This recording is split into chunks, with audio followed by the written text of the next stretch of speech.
All right, hi everyone.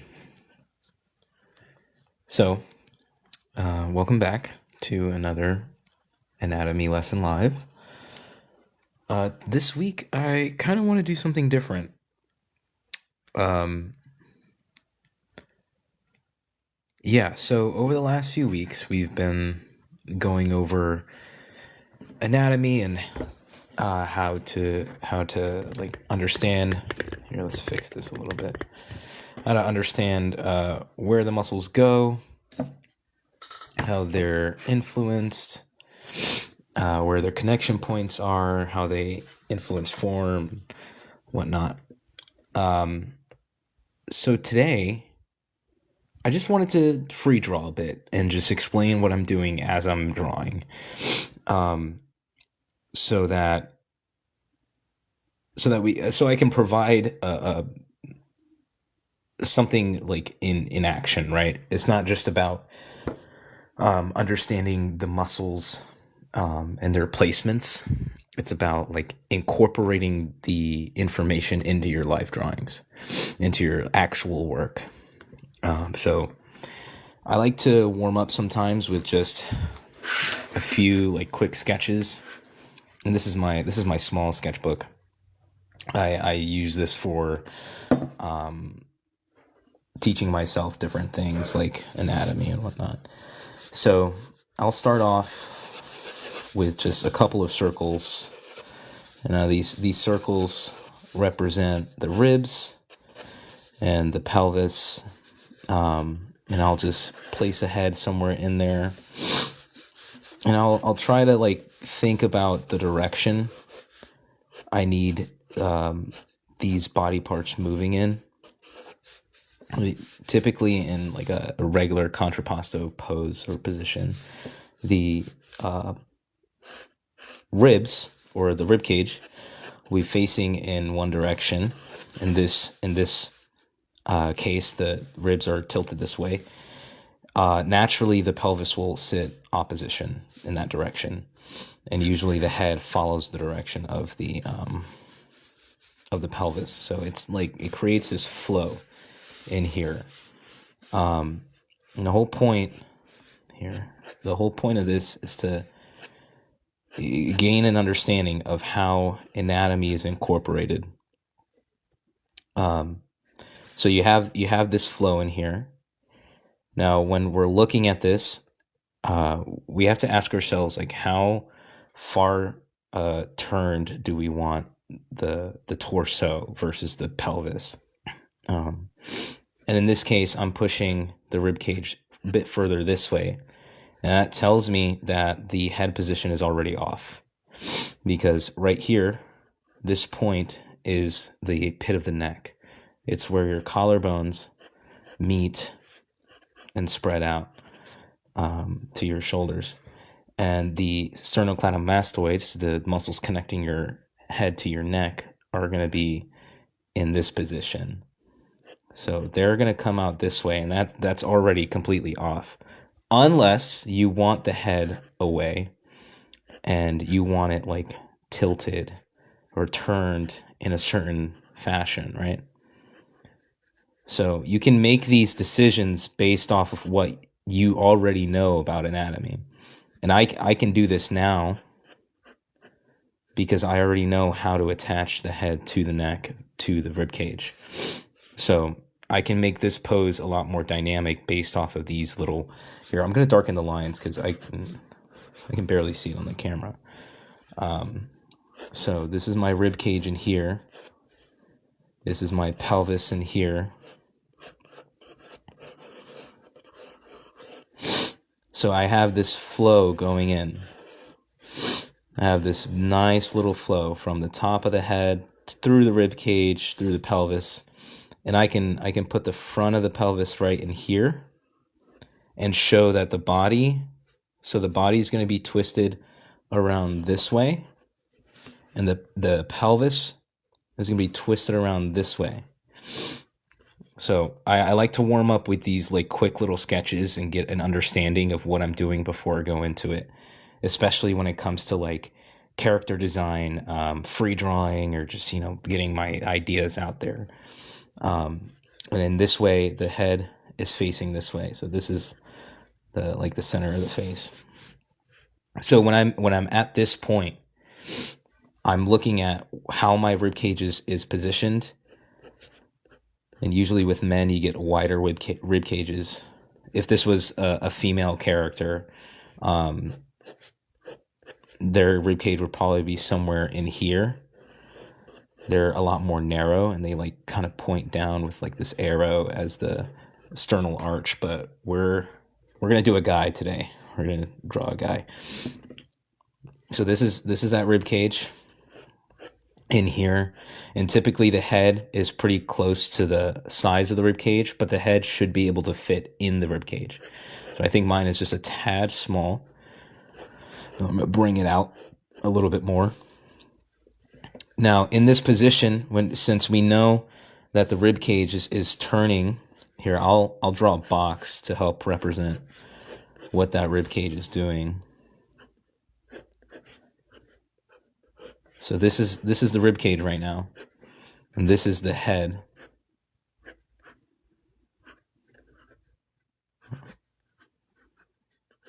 This is the head. Well, we're facing this way, so it's like a little bit up. You could probably see the underside of that chin in there. So this is what's happening here.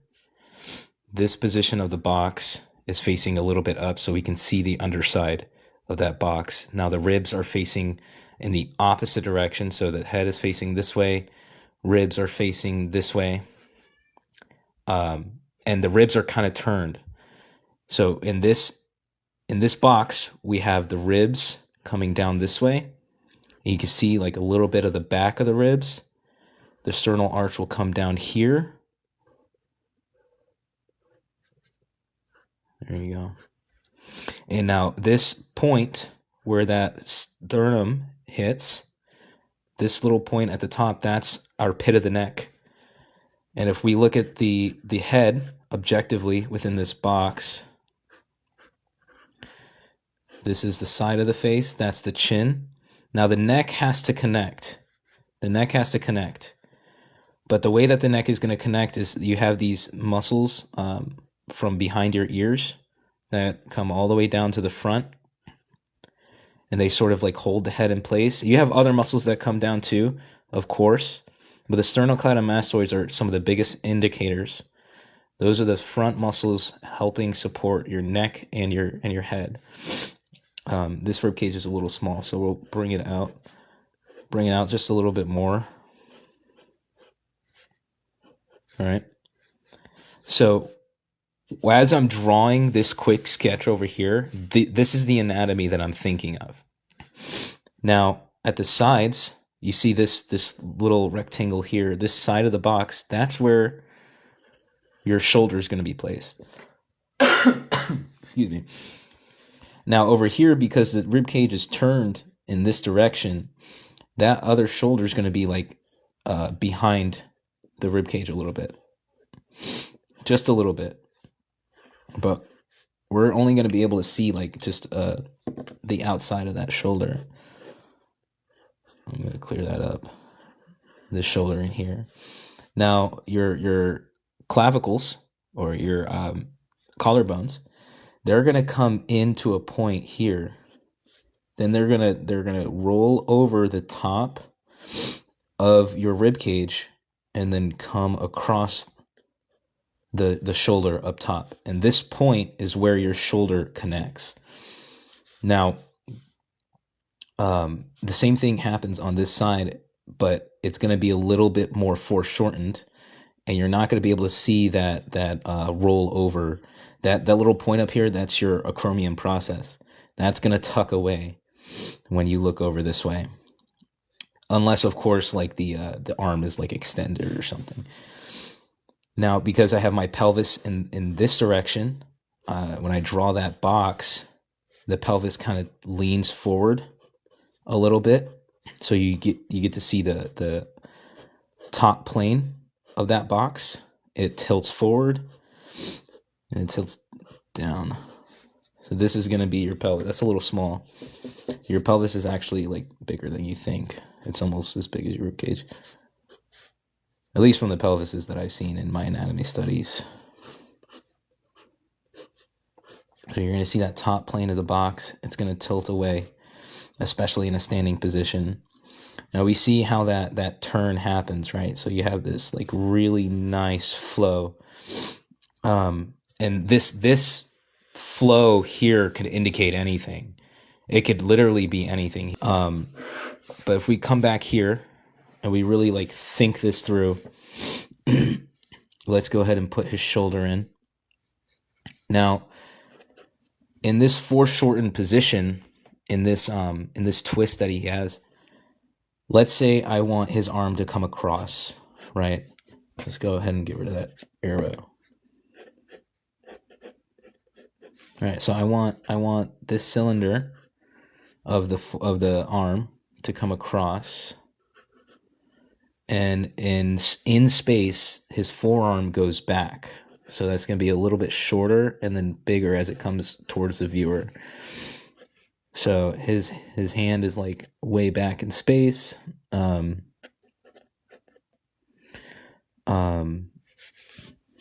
a little. His arm comes out this way. His arm is going to be like pushed forward, or pulled, excuse me, pulled this way because that's where the energy is going. His hand is like back here. His fingers like come out, right? Now, when it comes to the hand, it's really just like this shape, this almost like a square with kind of like a little out thing here, and then your thumb is a little wonky. What I've noticed in these kinds of positions is your thumb and your pinky are going to be like almost straight across from each other, and these three fingers are a little bit more malleable. So in this position, you don't want the palm of the hand to be this visible, because it's in a foreshortened position, and this forearm is the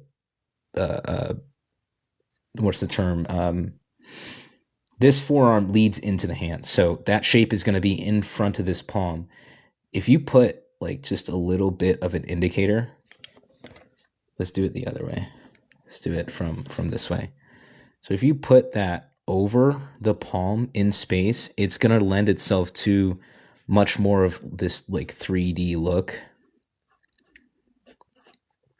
And usually your index versus your thumb is going to be in this like L position, especially in like a in an open position. Your hand is going to be like that.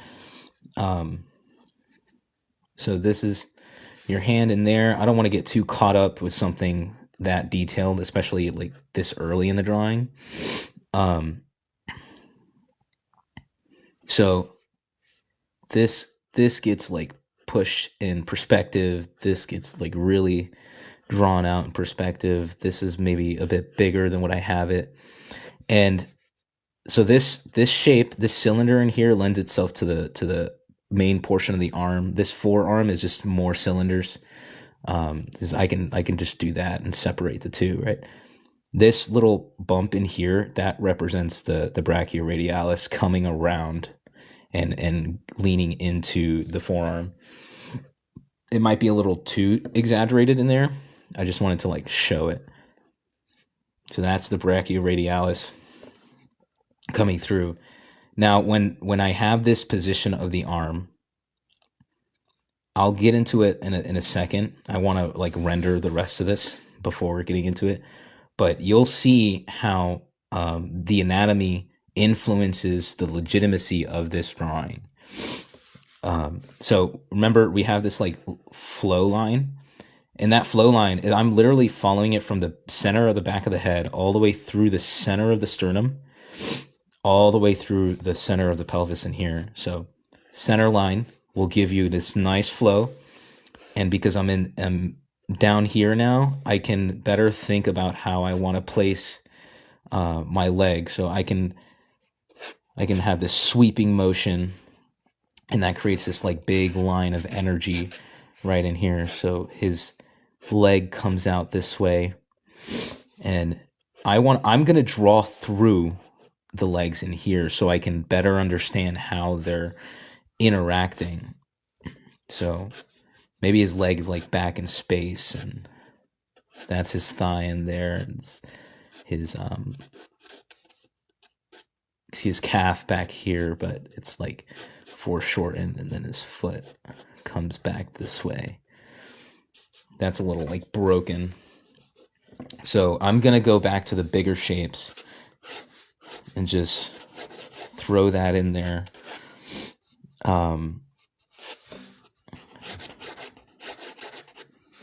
Lean into this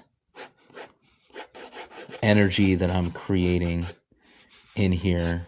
And maybe his leg is just this far back and his foot comes this way, you know. Maybe he's dancing or something. His arm maybe comes back. This back arm comes this way, and yeah, let's just like throw that in there for a second. I'm not sure where I want this hand yet, but like maybe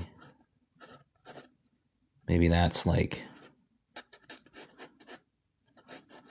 where I want that. That looks a little big, but we'll come back to that. So we have this position that he's in, right? It's a little contorted, it's a little weird, and it's not fully developed yet. But that's okay. That's okay. As we progress this drawing, it's gonna have a lot more understanding, and I probably need to push this leg a little bit further back to really emphasize what's happening in here. So because the flow goes from here to here, this side of the torso is going to crunch up. It's going to create this crunch here and this extension here. So there's a compression, extension, and that like really leans into all this energy that's happening. I'm still a little unsure about where I want this back leg, so I'm just going to like kind of leave it for a second. I'm not going to force anything to happen. I'm going to let the drawing develop on its own. And like as I see this hand in here, I want to switch the position. I want to bring the hand up and make it look like his arm is bent. So this one is bending this way and this one's coming down, and you see the hand coming this way. So he has his like fingers here, and the flow of the fingers are going to be here.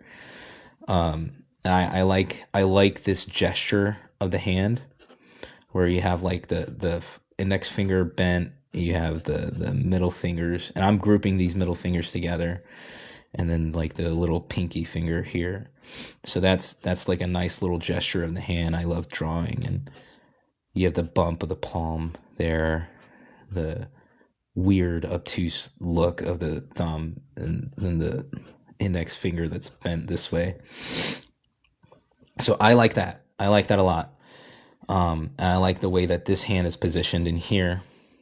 You can connect the fingers a little bit. Right. Make the fingers maybe a little bit bigger. And that's going back in space. So I'm at this point. I don't really need to like go too in depth with the leg in here. I don't really want to, because it looks a little weird, but so I know that this center line follows the center of the body in its entirety. I know that this leg comes in front of the pelvis, so we can like take this out in here, and that kind of helps it. It helps you see this figure in space. So I'm gonna push this out. I still have that center line. That center line is still in here. You can still see it. We're just making this drawing a little bit more clear, so we can look at it better. understand how the anatomy is influenced. So we'll go ahead and like crunch this up. Usually when there's a compression, you don't have like a straight point.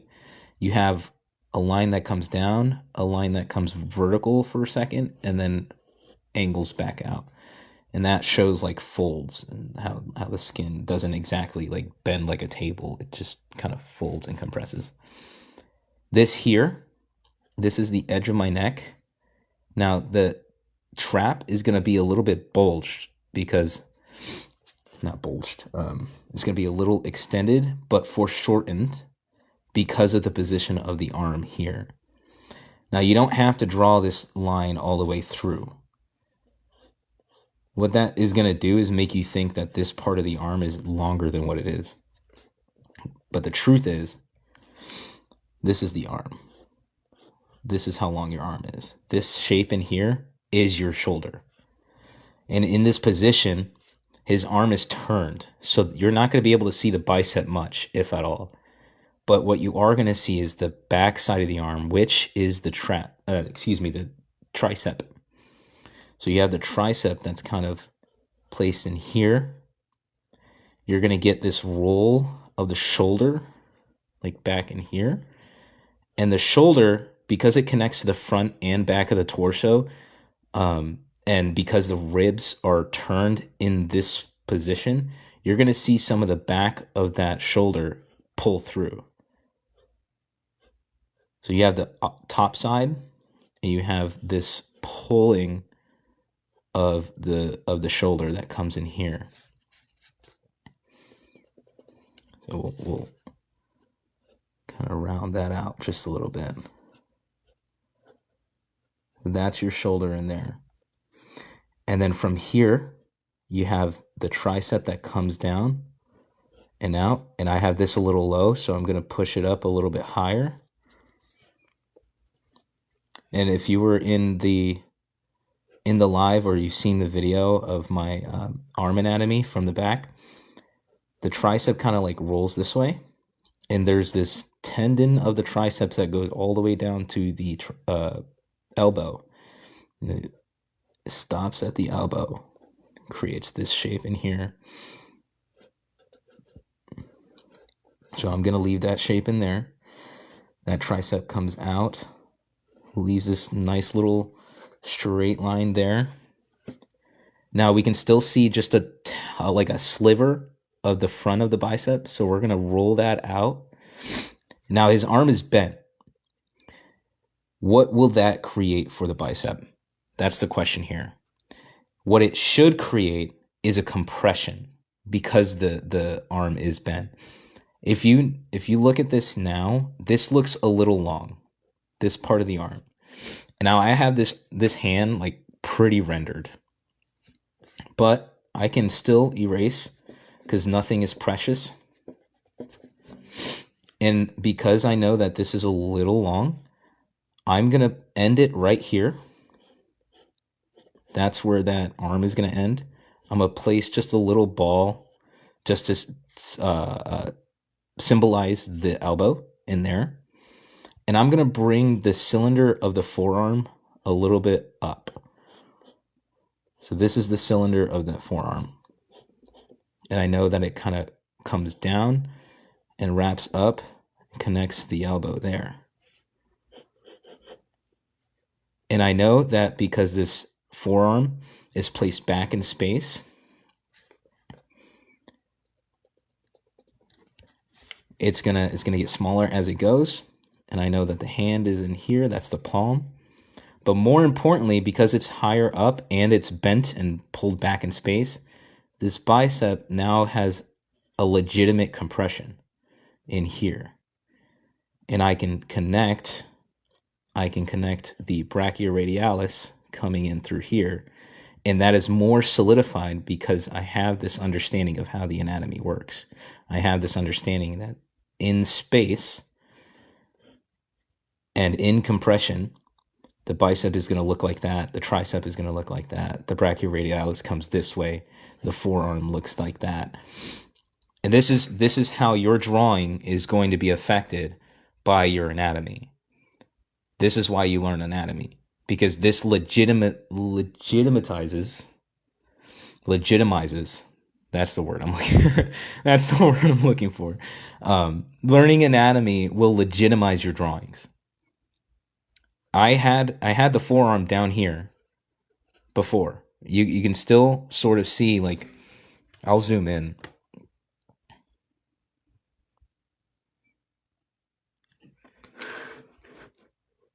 So I had the forearm here initially. Let's I don't want the camera to focus. So this is where I had the forearm. You can see the outline of the hand in there, but because I know how to place the shape in space and I know how the anatomy works, I pulled it up, placed it in front of this cylinder, in front of that elbow, and now this looks more real. This looks a lot more dynamic even because of how it's placed. So this here, that's the cylinder of your forearm, and it's going to come back this way. The brachioradialis will protrude there, and your forearm down here will come out and back up to connect to the elbow. And the elbow is going to like be right here. And the elbow connects to this is the tendon of the tricep in here. We kind of erased that neck a little bit, so we'll put it back. And this was the center point. This was the pit of the neck, right in here. And there's a very expressive neck in there. His face is turned this way. I've done a lot of studies of skulls, and I notice every time that there's this like line of the forehead that goes back, and there's this line of the side of the face that comes down this way.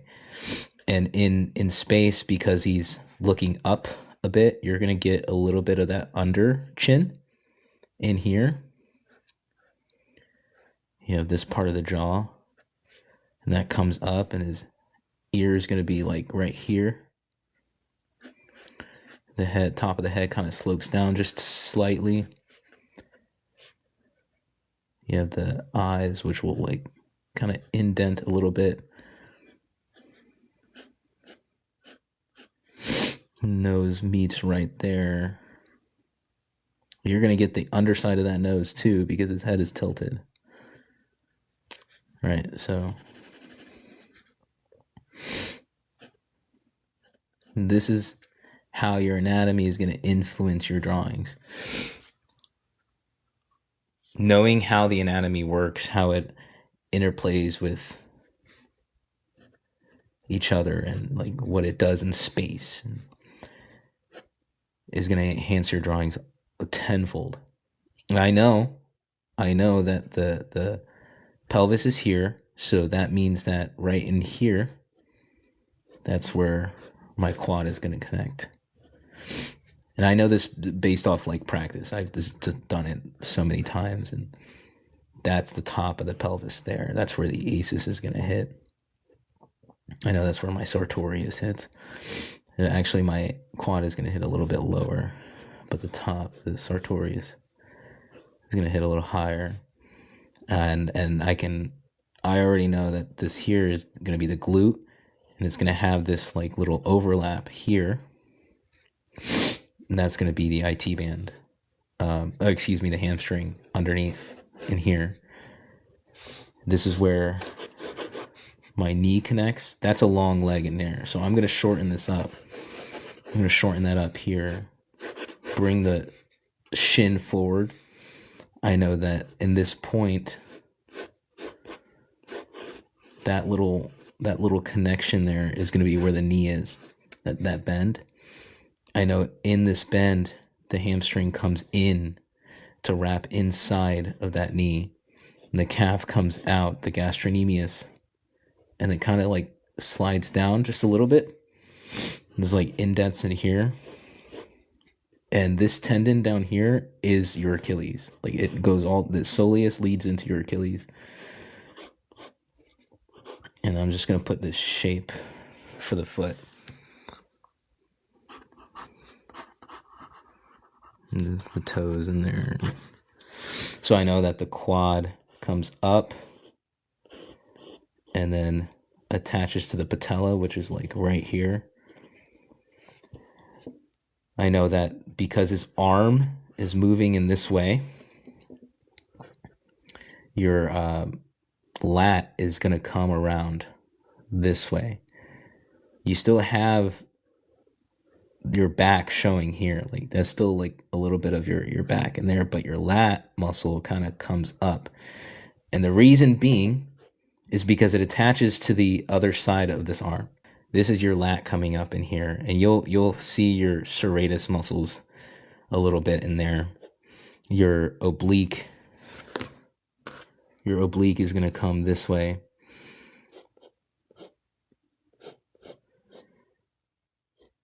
And because this little area right here is there, it's going to protrude just a tiny bit. You don't have to articulate every little muscle too. This is also something you don't have to do that. But knowing how the muscles interact will help you take your drawings to the next level. And I know that the abs are in here. I know that this right in here, this little shape, is where the rib cage comes and tucks under. I can put like a little shadow shape right in here.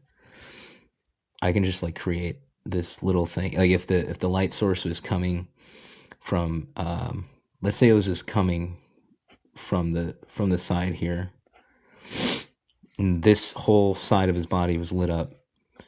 That means this area is going to be bright, and there's going to be like this little shadow shape tucked under here. Everything that's facing this side, or everything on this side, is going to be hit by light. That means right in here, that's going to get hit by light. And because of the way that the shoulder rolls this way, you're going to have this like little shape in here. Because of the way this arm is placed, there's going to be a shadow on the top of this form. Right? That's going to be that shadow shape in there. It's probably going to roll to the side of the elbow in here. And maybe this part of the forearm will get hit a little bit by light because it's not straight back. If it was like straight back, it'd be like that, right? But it's tilted up a little bit.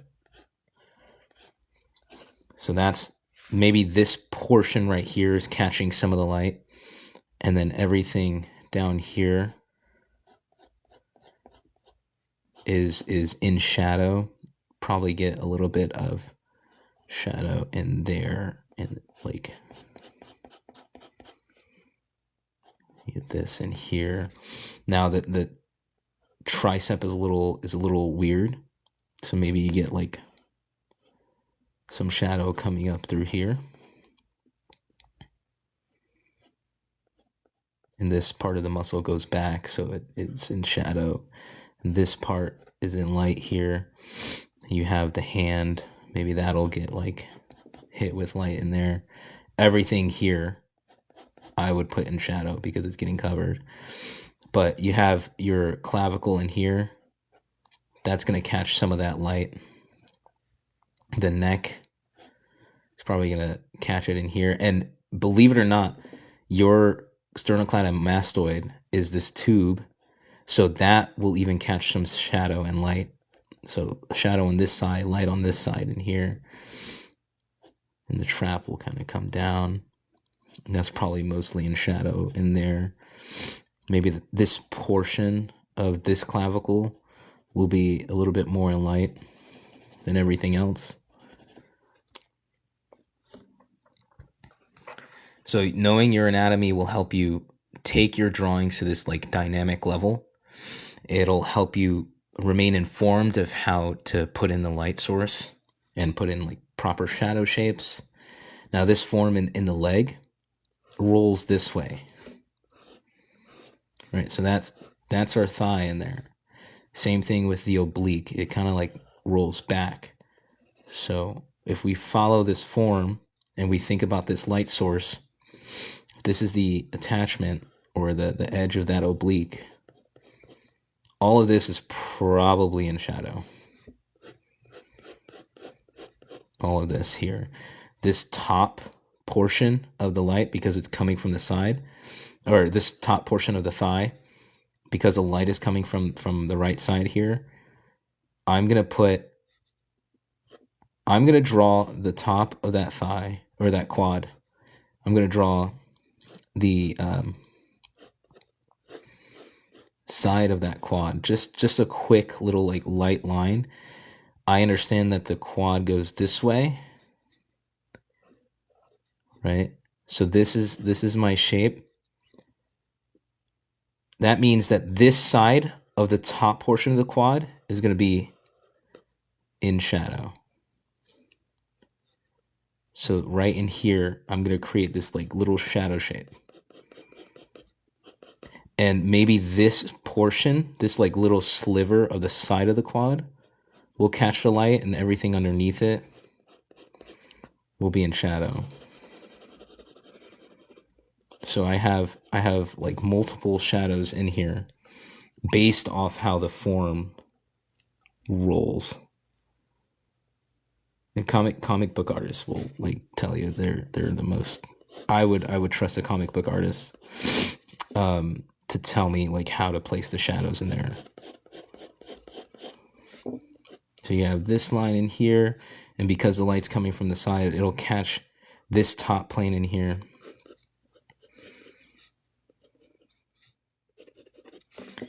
And like the back of the calf will definitely be in shadow here.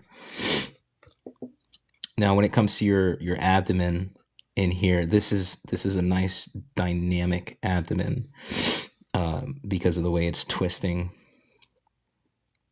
But I know that the top of the abs tuck under the rib cage, and this is where I indicated the bottom of the rib cage is that leads up into the sternal arch. So I can reasonably place the abs in here. Remember, this is compressed, so the abs kind of roll down in this compression and extend in this way here. The abs will follow that rhythm. And because the abs are in this position here, right? These are my abs. Now the abs are each square is like a protrusion. Whenever you look at a bodybuilder, you see their abs in light. You'll see the shadows on the sides like that. Because they're all like little protrusions in the skin, they all have their own individual shadow. So they'll like catch a little bit here, a little bit there, a little bit of shadow in there. Maybe these are more in shadow because of how far it's twisted. So I'll just like group this together, maybe put all of this in shadow, but these abs will get a little bit more of that shape coming through because of how close to the light source they are. I'll put like all of this in shadow.